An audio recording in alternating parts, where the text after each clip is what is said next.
102 każi ġodda ta' COVID kienu reġistrati fl-aħħar 24 siegħa. Dawn ħarġu minn 3049 swab test li saru fl-istess perjodu. Minnaħa l-oħra 291 huma meqjusa li fiequ mill-virus. Dan ħareġ miċ-ċifri ġew pubblikati tul il-jum mill-Ministeru tas-Saħħa. Sfortunatament persuna oħra tilfet ħajjitha fl-aħħar sigħat. Din hija mara ta' 76 sena li kienet rikoverata fl-Star Mater Dei biex in-numru ta' vittmi issa u ta' 378, 62 fix-xahar ta' Marzu waħdu. Hekk kif il-ħamis dħalna fit-tieni ġimgħa minn mindu daħlu restrizzjonijiet il-ġodda b'dawn l-aħħar ċifri in-numru ta' każi attivi kompla nieżel u bħalissa huwa ta' 2086 każ.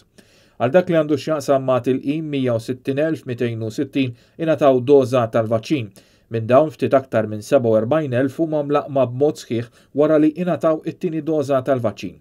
Il-total ta' każi mill-bidu tal-pandemija issa huwa ta' 28,612, minn dawn 26,148 fiequ mill-virus.